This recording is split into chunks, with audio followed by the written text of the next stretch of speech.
Alhamdulillahi Rabbil Alameen. All praise be to Allah, the Lord of the worlds. Over 100 episodes, almost 40 different ethnic backgrounds, living in almost 30 different countries. In just 2 seasons, the Niqabi Diaries podcast has brought you the stories of Muslim women across the globe, women united in sisterhood by their commitment to the Deen of Islam. Welcome to Season 3 of the Niqabi Diaries podcast, where, inshallah, we will continue to bring you the stories of the women behind the veil. The Niqabi Diaries, our experiences, our perspectives, our voices. I'm your host, Samar, and thank you for listening. Please don't forget to like, share, and subscribe. Assalamu alaikum wa rahmatullahi wa barakatuh. Welcome to another episode, Season 3 of the Niqabi Diaries. Today we have with our sister, AbdurRahmaan. Sister, could you please introduce yourself for the listeners and tell us a little bit about what you do, inshallah? Okay, inshallah. Jazakallah khair for inviting me on the podcast. And assalamu alaikum to all of the viewers and listeners. I'm AbdurRahmaan, known online as AbdurRahmaan. I'm a Quran, Arabic, Islamic studies teacher. And I also have my own podcast called Real Muslimah Talk, where we go into matters pertaining to us living in the modern society. And yeah, inshallah, you can check that out as well. Inshallah, mashallah. So, sister, could you just give us a little bit of information about your Islamic background, for example? Okay, so I grew up in the UK and in a society where there was a lot of Muslims. So from a young age, I'd say about 6-7 years old, I've always been attending a madrasa, which we call in the UK for like evening classes, Islamic studies evening classes. So there I learned Quran. It was mainly, to be honest, Quran, but I think because the society was a very large population of South Asian community, so they taught Urdu as well. Yes. So I was always exposed to the Arabic language and the Urdu language from a very young age. And then obviously growing up, I attended we call it an alima class in the UK, where you study like books of hadith, fiqh, tafsir, all of that, the sciences basically of Islam. And so I attended that for about 6 years. And then after that, I got married and I moved to Medina. And in Medina, I studied a few more years in depth of like Islamic studies, but this was like taught in the Arabic language, and it was a different madhab to what I had studied in the UK. So it gave me, further insight More into perspective, and more perspective, alhamdulillah. So that's great. In a nutshell, yeah. That's amazing. That's beautiful. So what about the niqab then? Was you like wearing niqab from a young age? How did you come about wearing it? Okay, so I actually, when I was younger, I didn't actually want to wear the niqab per se because, okay, so I had my mum, she wore the niqab,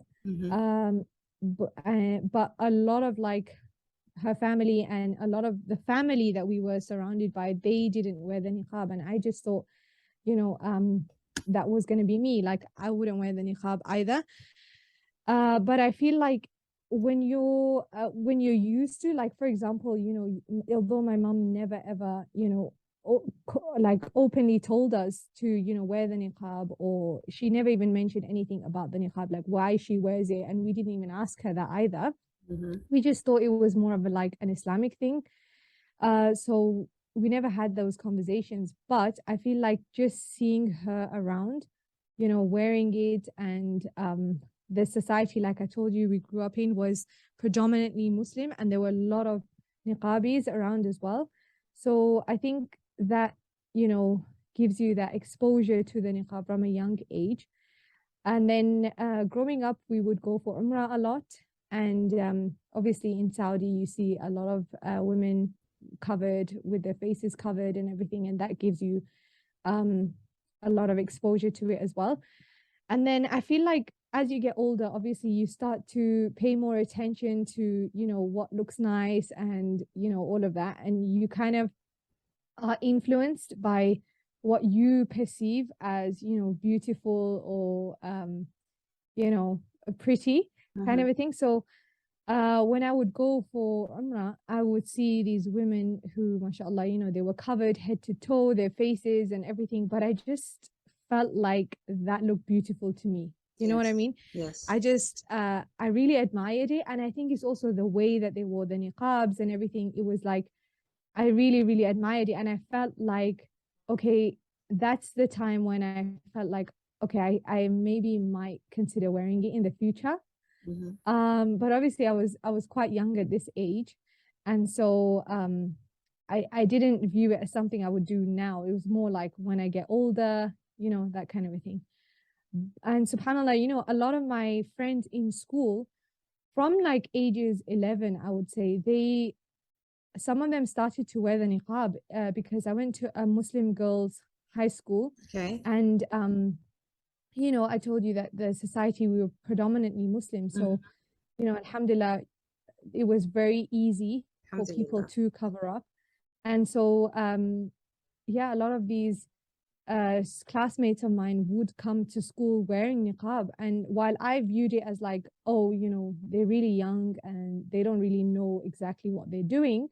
But nonetheless, that gave me, again, the exposure. You know what I mean? Seeing my friends, fellow classmates all in niqab and things.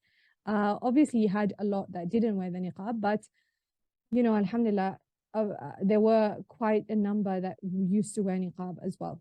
So, yeah, that was my exposure with the niqab.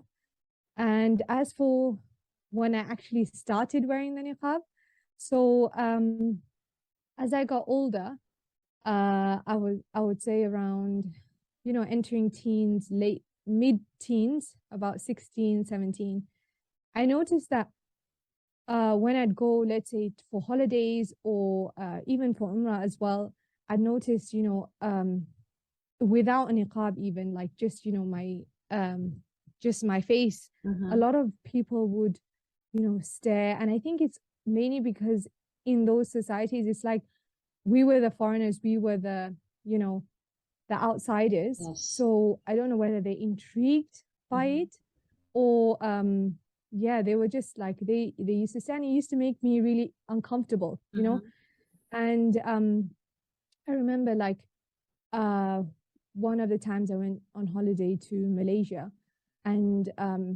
guys would like openly flirt with you, and I felt like it was so inappropriate. And so I wasn't too comfortable with that. I mean, I guess some people, they might enjoy that attention, but for me, I felt like that made me feel really uncomfortable and unsafe. And so while I was dressed modestly, like bearing in mind that I was, I would wear loose clothing. It's not like I would wear tight clothing or anything. So I felt like, okay, I need to do something, more to be able to feel more comfortable and safe within myself. And I remember at the time, I was obviously doing anima course as well. So we would be exposed to a hadith and, seerah of the biography of the wives of the Prophet and all of that. And I think being exposed to that, while our teachers, again, they didn't like openly tell us to wear the niqab and all that, but just listening to these stories and, how when the ayat of hijab were revealed, the women of the companions at the time, they ripped their clothes to cover themselves, right? Yes. So I mean, hearing all of that, it kind of made you, and at the same time experiencing, the level of discomfort and, not feeling safe. I kind of felt like, okay, I need to do something more about this. And so that's when I started to, I would say, try on the niqab, Okay. and I wouldn't wear it mainly to, like, for example, when I went for Umrah, I would wear it like then, I wouldn't wear it in like school and stuff like that. Yes.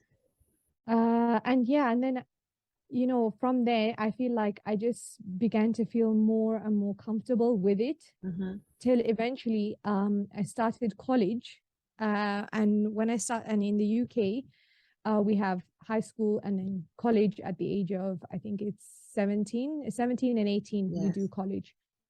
So around that age, and now in college, we didn't have a uniform to wear. So we could wear whatever we wanted. And I felt like that was a right time for me to make that transition, because I was able to wear an abaya, for example, and I could put on my niqab. And so I decided, you know what, I think I'm gonna make this choice. And I remember, like, I can't really remember exactly the conversation that I had with my mom, but I did tell her, like, this is what I'm choosing to do. Okay. And she was kind of like, it's up to you. At the end of the day, it's a decision that you're making. But I did know as well that it would come with great responsibility, because, being and wearing the niqab, you're basically taking away all of the attention from your beauty and your everything. You're basically, it's now all your manners and your Yes. words. Definitely. So yeah, so I did feel like, and alhamdulillah, that's why I chose to wear it at an older age, where I did feel more mature in myself, like to be able to carry myself in a way that is in compliance with my outfit on the outside. You know what I mean? Yes, of course. So yeah, alhamdulillah, that's when I made the transition. MashaAllah. So, roughly how long have you been wearing it now, the niqab? Like, Um, I would say about 7 years. okay, alhamdulillah, alhamdulillah. Yeah. Yeah. So MashaAllah. alhamdulillah, it's been a good amount of time, but I feel like uh, you know, now when I look back and I look back at pictures of myself, whether it was on holiday and all that, and I was just like, I look back at myself and I feel like I'm almost not naked, but Mm. I don't feel comfortable like the way that I was Yes, dressed back yes, then. alhamdulillah, alhamdulillah, Yeah. alhamdulillah. Even now, subhanAllah, when I'm leaving like the house, and if I forget my niqab, I'm like, oh, wait, something feels Yes, weird. something And else then I strange, yeah. remember that, okay, I've forgotten my niqab. Yeah. Yeah, subhanallah. So you mentioned that you've lived in a few different countries. So have you had experience traveling wearing the niqab? Yeah. So even so I've had the experience, alhamdulillah, of living in a few different countries and also traveling to a lot of Yeah. countries. And I feel like it all comes back to how you feel within yourself, Yes. about like the niqab, for example. So for me, because alhamdulillah, like I feel confident and I feel like more, secure and comfortable with the niqab. Um, like for me, it's like I don't even think twice, about wearing it wherever in Yeah. different countries. And, sometimes I've been in places where it's literally I've been the only one dressed this way.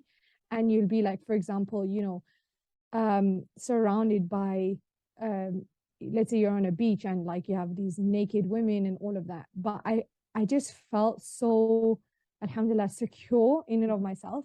And people staring, I just feel like I don't mind that, because it's a form of da'wah, to Yes, of like, course. not everyone needs to be the same in life. And people being exposed to something different, I think it's a good thing, and so let them stare. I mean, it's not like they can see much. So Exactly, exactly. That's the point, yeah. though, isn't it? It's like sometimes sometimes when you hear people say things like, oh well, when you dress like that, you're drawing attention to yourself because like in for example in a Western country, that's not how people dress, so you stand out more. Well, okay, we might stand out more in that perspective, but the hijab itself isn't so that we can disappear.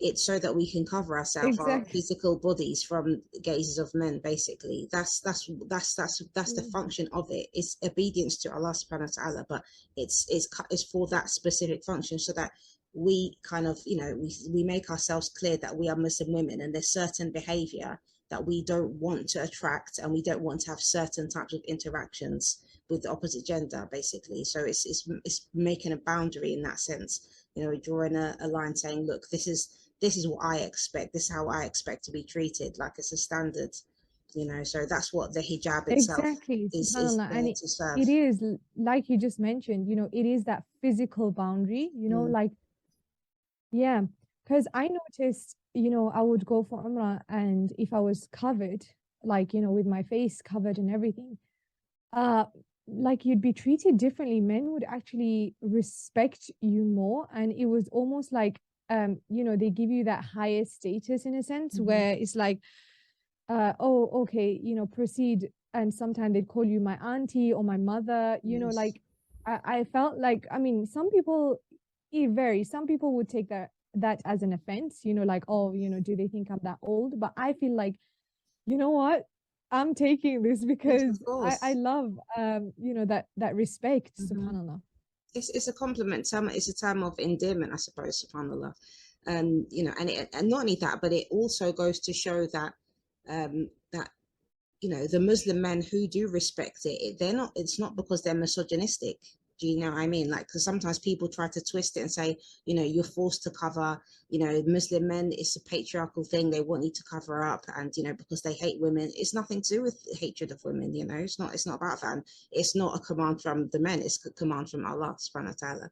So how have Yeah, your exactly. experiences been traveling on the plane themselves, or going through airport security and things like that? Have you had any kind of interesting experiences that you could share with us?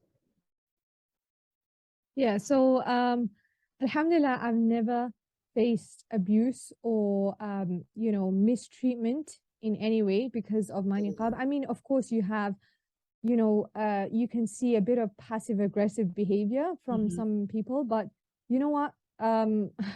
I'm okay with that because it just goes to show of how narrow-minded you are as a person. You know what I mean? That you Yes. can't accept the fact that I'm dressed this way. I'm not enforcing it on you. I'm just dressed this way myself. You know what I Mm-hmm. mean?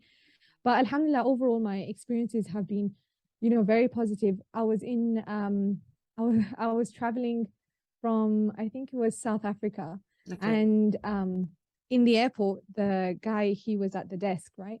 And he said, you know, why do you wear this thing? And he's like, because he looked at my passport photo and he was like, oh, because you're very beautiful. And I was like, that is why I wear it. You know what I mean? Like, um, and then he said, oh, okay. So he then pointed to a woman and he said, oh, she can check your face. Mm-hmm. And I felt like that was so, respectful of him and, Alhamdulillah. kind of him to actually, and he wasn't even a Muslim, like, and he recognized the fact that I wasn't comfortable with Yes. him, Yes. seeing my face and all that.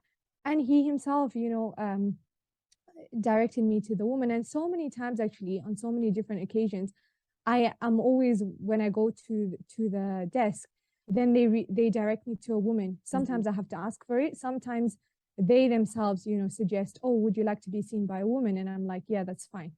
Yes. Um, And so yeah, I what's feel like, beautiful about that is that the men, even a non-Muslim man, he automatically understands that you covering your face doesn't mean that you will never be seen by anybody. It just means that you don't want to be seen by men, because men themselves understand the female male dynamic, the way that we interact with each other yeah, naturally, the things that I occur. mean, like, yes, I mean, like that man, himself complimented. I mean, it's just a natural thing. You know what I Exactly. mean?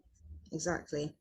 And obviously he didn't So mean it yeah, he didn't mean it in a disrespectful way, but when you responded to him, he understood automatically, this is not the kind of conversation that you want to entertain. Do you know what I mean? That you're not the kind of woman that exactly. wants somebody to be complimenting her on beauty and all this kind of things, and you don't want to flaunt your looks, subhanallah. So it's really interesting. Yeah, Like, and it's like, yeah, it's like we're so much, alhamdulillah, obviously Allah has blessed us with so much, so many blessings, right? And of them, yes, okay, physical beauty, but we're more than that. And I exactly, feel like when the focus is just on that, which is the world today is like, just focused on, enhancing your looks and all of that stuff, it takes away, it's so superficial, and it takes away from working on what truly matters, especially as Muslims. Like, what truly matters is the condition of your heart. exactly, How are you when it comes to your relationship with Allah? You know what I mean? And we exactly. know that Allah doesn't look at how we are on the outside, He looks at us on the inside. So wearing the niqab is a reminder of that for myself. Like, okay, you know what? Your looks are not important in the sight of Allah. Like, who you are on the inside is what matters to Allah. And therefore, creation should be the same as well. Like, they should be more focused on what's on the inside. Absolutely, absolutely. SubhanAllah. So yeah, that's really it's really interesting. Like, And as for, sorry, you were asking about inside the plane. So, yes, even then, alhamdulillah, like, I feel comfortable enough to keep it on when there's men around. And, if it's a long flight and, people go to sleep and the lights are off and stuff, of course you can take it off.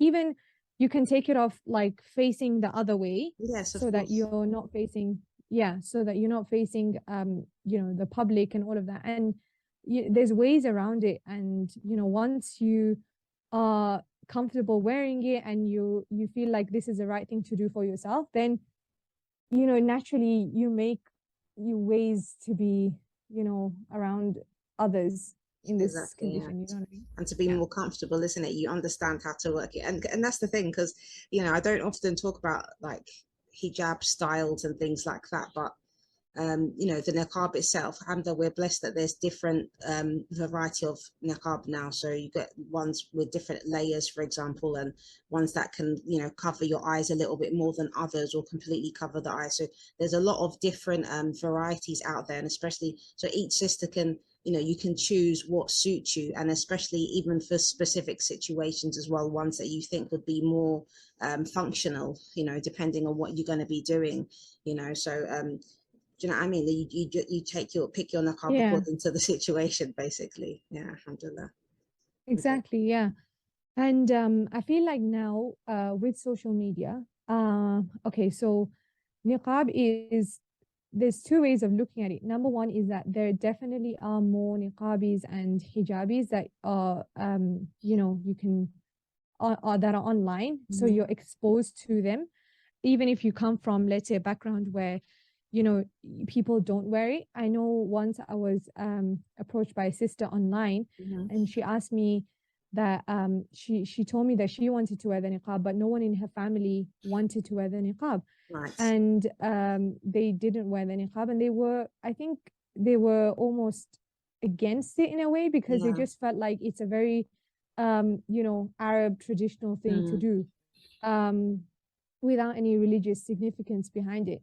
So she was telling me, but seeing you online, you know, I want to wear it. Mm-hmm. And I had to help her in her journey, because at the same time, you don't want to remember, if your whole entire family is not used to this concept and it's very foreign, then you don't want to just, pitch up one day and like be all covered and be like, okay, I'm not gonna, interact with any of my male family members that are not mahram to me and things like that. Yes. You have to obviously take it with hikmah and step by step. You know what Yes. I mean? Yes, definitely. So I did try and explain to her and all that. And eventually, like, we got to a point where I think she felt comfortable enough to wear it. Mm-hmm. But obviously she had to navigate around her family, etc., etc. So I feel like, alhamdulillah, with that, social media helps women themselves to get that exposure.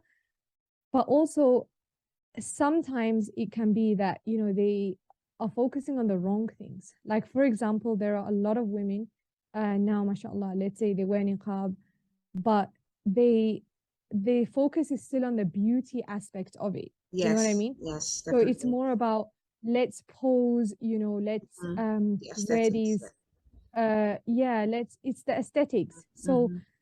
it kind of gives off the wrong message of, the actual purpose of the Yes, of niqab, which is course. to take away from all that superficialness Mm-hmm. and go, deeper.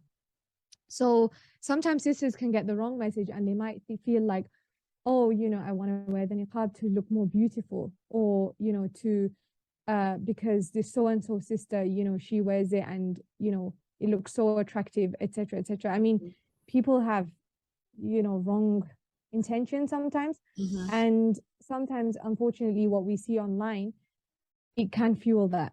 Of So it's course. really important to actually go back to your intention Intentions, of and course. purify that to be for Allah subhanahu wa ta'ala, and to follow in the footsteps of the best of all women, and then take it from there. Because then, inshallah, if your intention is sincere, then you'll find that even in hard times, when the heat is boiling, or when it's when you're surrounded by, let's say, so much fitna, like for example, I don't know, you're in a setting where no one's wearing it, Mm-hmm. and you feel like, okay, you're the only one, then you remind yourself of your intention. And Yes. if your intention is strong and sincere, then that intention will help you to remain steadfast. Bismillah. Yeah, definitely. And I really like that you picked up on that point actually about, especially being online and, how we represent ourselves as niqabi women, women who are wearing the niqab.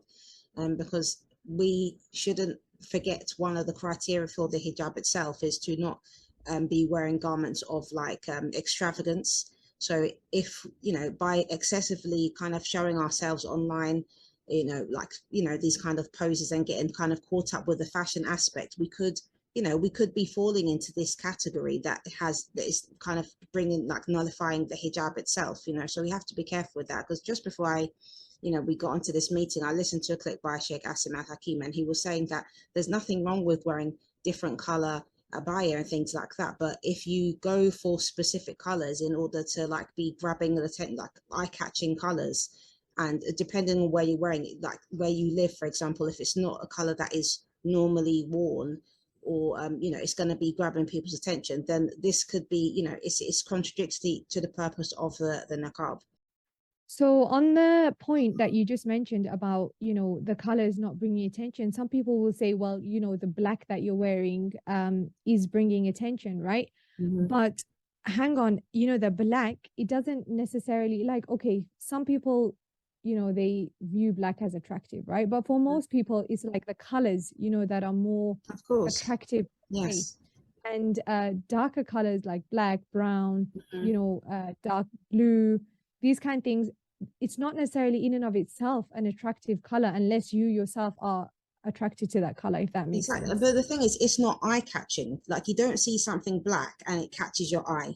That's literally what it is. Do you know what I mean? There's certain colors, that, like, for example, a fluorescent color will catch your eye. Something that's shiny will catch your Yes. eye, even without you looking. So, that's the thing. That's why darker colors or blacks or muted, more natural colors, there's certain shades. Even when it comes to, okay, now these days, some sisters, they want to wear, for example, pink.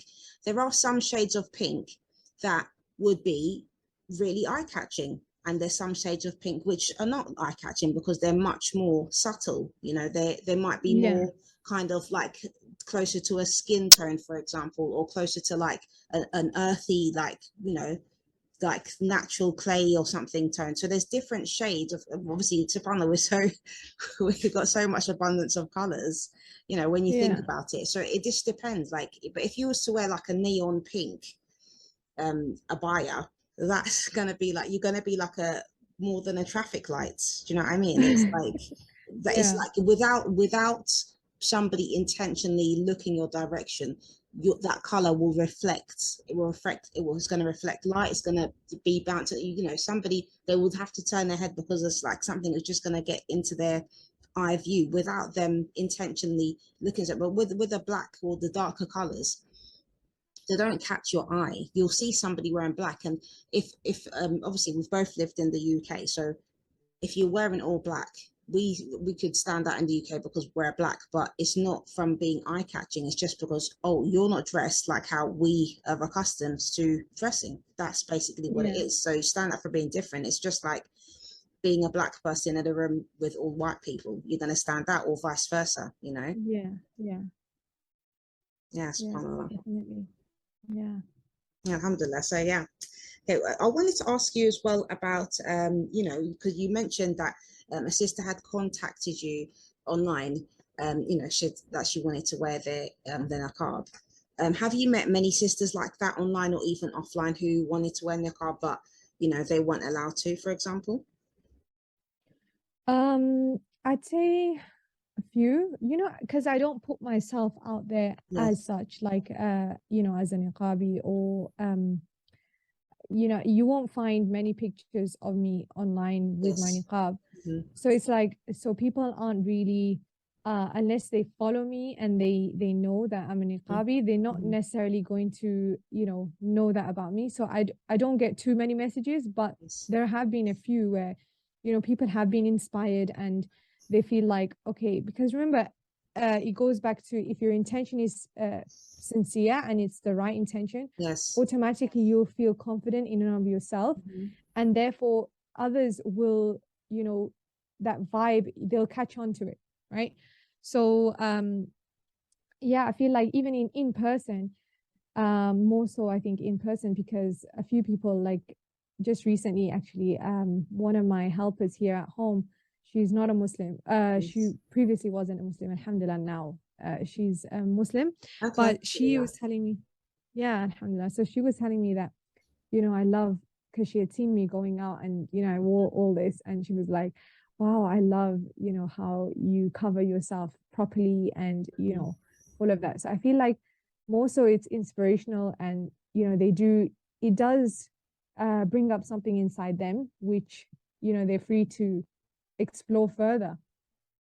Absolutely, definitely. So, what about sisters who've been forced to wear the niqab then? Have you met any sisters like that? Okay, so I haven't been exposed to sisters being forced to, but I'd say pressured into. I feel Yes. like they have been pressured into.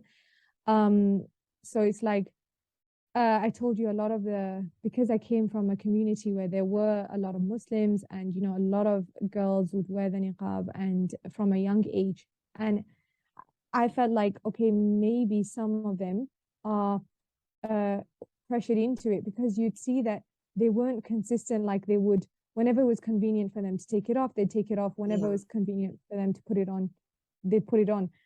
And then you kind of look deeper and say, okay, but uh, maybe what's the reason why they wore it in the first place? And sometimes you'll see that it's because they felt peer pressured, Hmm. or they wanted to fit into that particular community. Hmm. Um, and yeah, and sometimes, if your parents are more on the stricter side, and, they want you to wear it, it's like their ideal.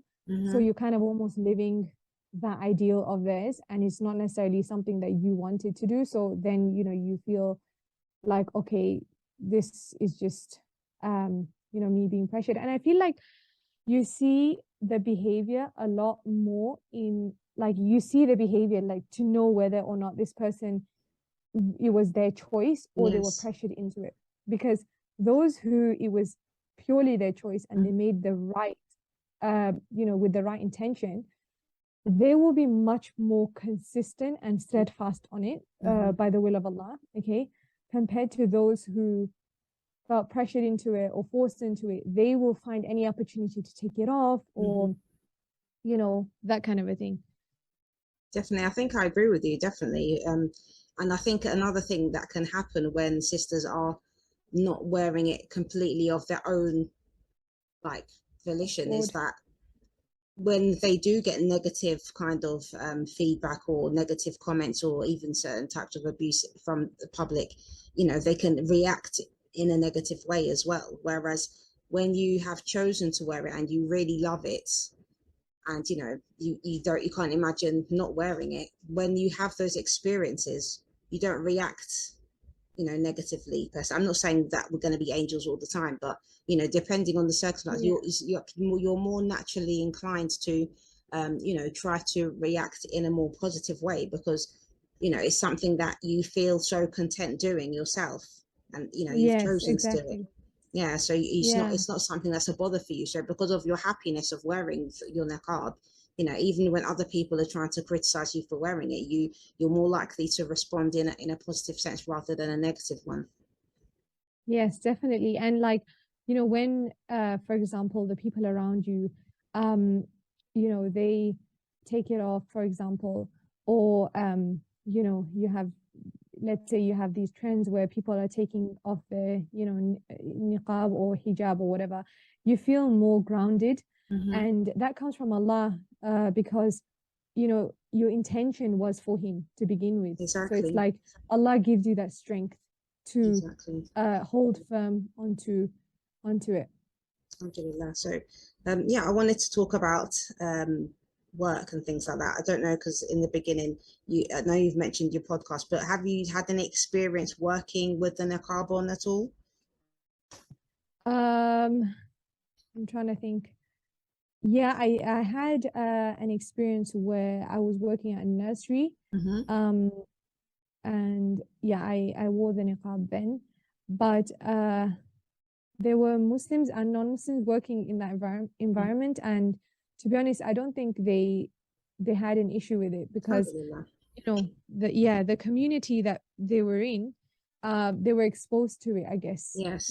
from a lot of other Muslims as well. Yeah. Yeah, and But I that do feel like, yeah, yeah, Karen.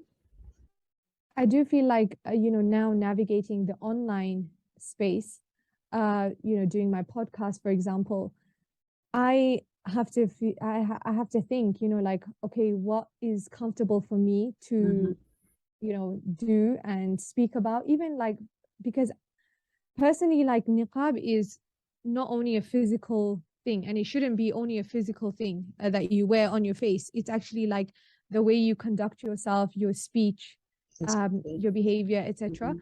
So for me, it's like, okay, I wear the niqab, yes, but there's certain things that I wouldn't talk about in a public space. Yes. Um, if it was, for example, sisters only, Yes. and I It's knew different. it was sisters Of only, course. then that's different. Mm-hmm. But now, for example, with my podcast, there's topics that I want to dive into, but I know it's in a public space and I Mm-hmm. don't feel comfortable doing it. Exactly. So it's about now asking myself, okay, should I go ahead and do it or should I not? Because at the end of the day, you want to reach out and benefit sisters, but at what expense? You have to, you Exactly. have to figure that out. So Exactly. I That's think that's that's really been, important that you've brought that up. A really, really important and valid point, because I was talking with another sister recently exactly on this topic, because when it comes to the public space and you bring up certain discussions, and there's no shyness in Islam, don't get me wrong, but there's certain things, like you said, we have to have that haya in the way we conduct ourselves publicly, especially as Muslim women. And when it comes to the public space as well now, like zina is so easily done, you know, some people actually believe that if it's, done in cyberspace, it doesn't count, but it does. And this is what's really dangerous. So people can let their guard down easily.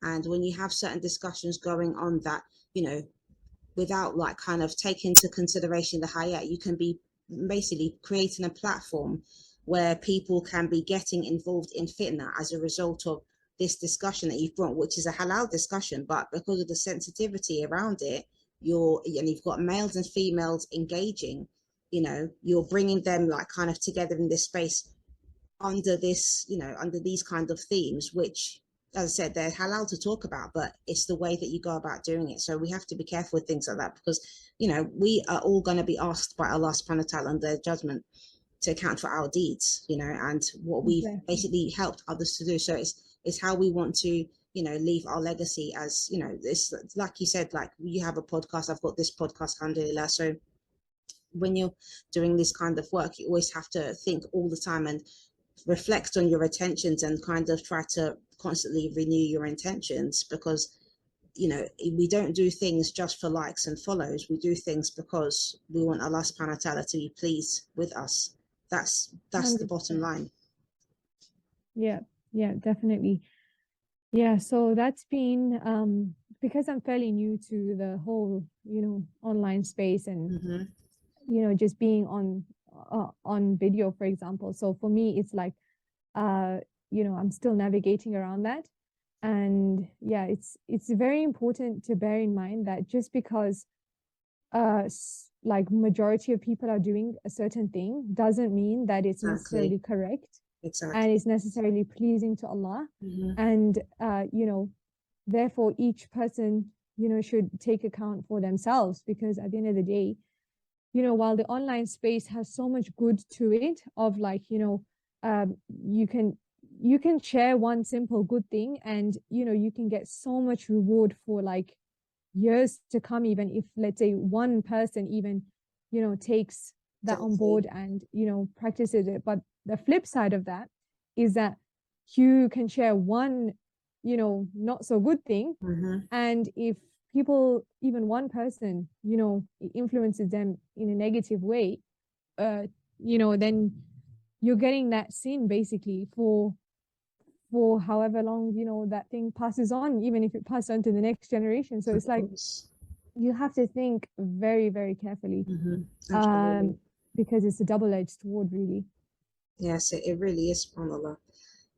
Yeah, so that's something that'll be really nice. I don't know, like maybe another time we could discuss, like have that as a topic between the two of us, just talking about the issue of haya itself, because I think that's one of the things that really goes amiss when it comes to even talking about the niqab and the hijab generally, because obviously not every sister is gonna wears the niqab, but for sisters who want to adhere to the correct hijab, it's more than just the covering, like you said. So because we just don't talk about that enough, I think, subhanAllah, especially with the online. Everything's about how you look and the visual, but what about the other aspects of haya as well? So that's really important. I think it'll be nice to have a discussion with you another time about that, because obviously now we've been talking for quite a while, alhamdulillah, so I don't want to get too much into it, but I think with your knowledge, that you'll be able to give good perspectives and insights on that topic, inshallah.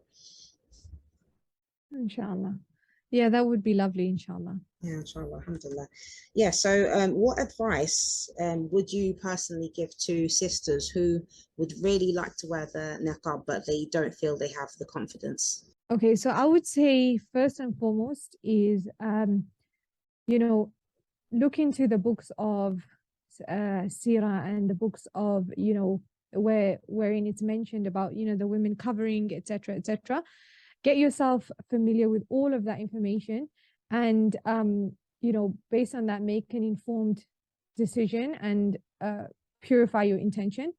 And then once you've done that, I'd say to start off slowly. Sometimes we are so overzealous at first, we just want to go 100% into it, but then what we don't realize is that there's iman goes high and low, right? So it might be a period of time where your iman is quite high and you feel like, okay, I can do this, but then you'll face times when your iman is low.